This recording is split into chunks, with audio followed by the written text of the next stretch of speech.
My dear friends, once one child was standing in front of a crib and he was looking, for quite some time, he was looking at the statue of Saint Joseph. And as he was looking, his mother tapped him on the shoulder and asked, "Why are you looking so long at the statue of Saint Joseph?" And to this, the boy innocently replied, "Mommy, Saint Joseph must have been such a great person, right? Because he got the privilege of spending his life close to two of the holiest persons in the whole world, that is, Jesus, the Son of God, and Mary, the Immaculate Mother. Now, I wish we could speak about him or pray to him more often than only think of him during the Christmas season. My dear friends, this boy was speaking about the greatness of Saint Joseph, and we mostly hear about him during the Christmas season, especially during this time, only when the birth of Jesus is told. And today's gospel is based on him only. It speaks about him. Today we are in the fourth Sunday of Advent, and the fourth candle has been lit, which is also called the angel's candle. Okay, and these days we are also hearing the readings. In the readings we see angel coming and giving message to different people. We saw angel came and told the birth of John to Zechariah. Angel came yesterday, we heard about the reading in the Gospel of Luke. Angel comes to Mother Mary and tells about that she is going to be the mother of the Son of God. And today we see angel coming in the dream of this great saint, Saint Joseph. So let us, as today we have heard this reading, the Gospel, let us reflect and learn something from this beautiful saint, Saint Joseph, who became the father of Jesus. The first thing which we can learn from this beautiful beloved saint is Saint Joseph was always ever attentive and obedient to the voice of God. Today's gospel itself says, no? Once he came to know the will of God, he came to know the plan of God, he got up from his sleep and he just took Mother Mary as his wife and accepted Jesus. Then later on we see he even listened to the angel when Herod was after the child. He told him to take the mother and the child away, and then he flees to Egypt. My dear friends, he is a very good example for each and every one of us. He is a good model for each and every one of us, who tells us that we need to do the will of the Father. We need to sacrifice ourselves and do the will of the Father. Are we ready to do this?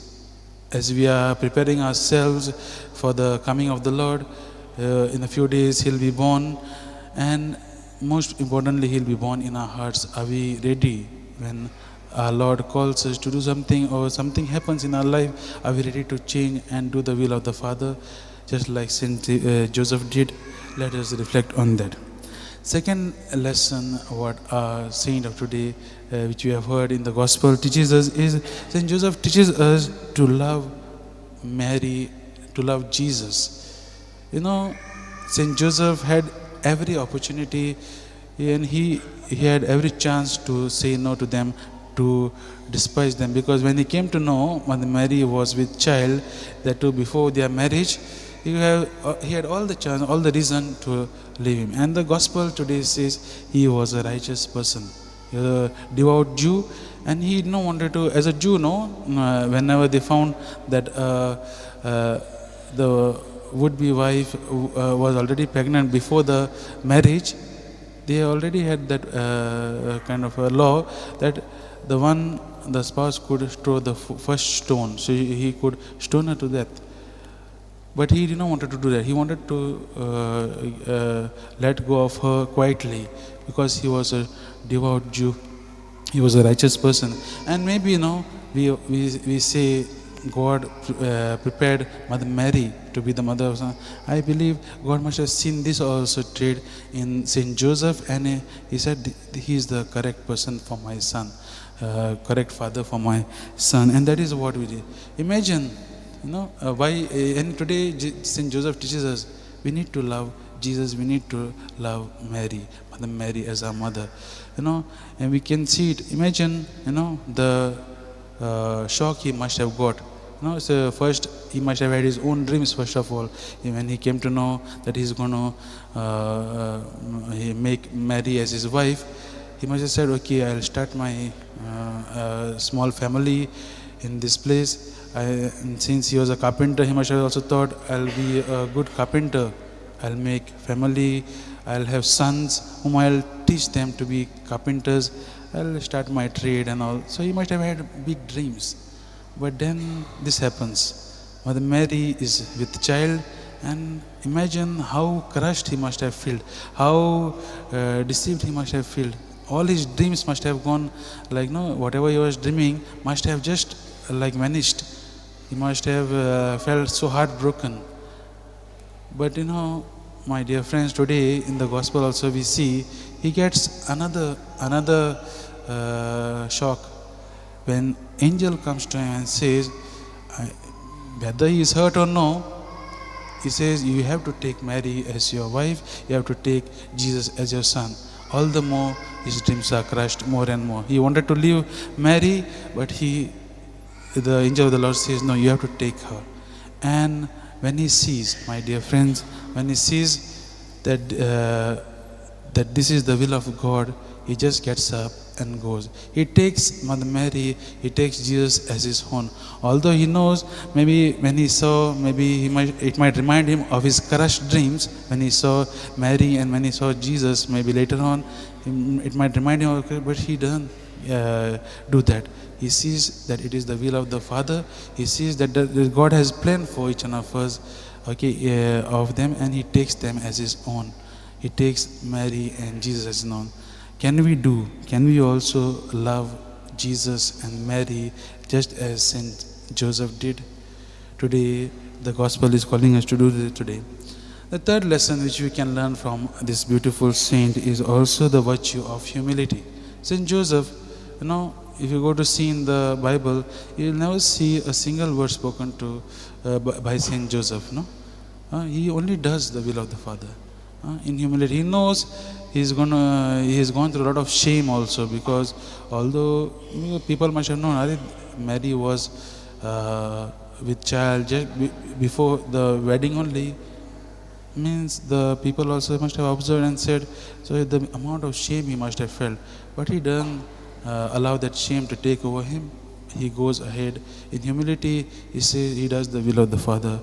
A very good example for each and every one of us. My dear friends, today we have heard this story of Saint Joseph. The birth of Jesus from the point of Saint Joseph we have seen. And now we are preparing ourselves for Christmas. All of us, when we hear the word Christmas, now for us, each one of us Christians, it is a joyful moment. We feel joy when we hear the word Christmas, and we say Merry Christmas also. But it also makes us realize one thing. The first Christmas was not very joyful. In sense, like if you see today's gospel itself, Joseph did not have that opportunity to make it joyful. All things were against him. It was not going according to what he wanted. In a similar way, my dear friend, the preparation as we are preparing for the birth of our Lord Jesus Christ, it also should remind us, things will not go how we want. But are we ready to do the will of God? Are we ready to take on the challenge which Saint Joseph also took in his life? So let us reflect on this.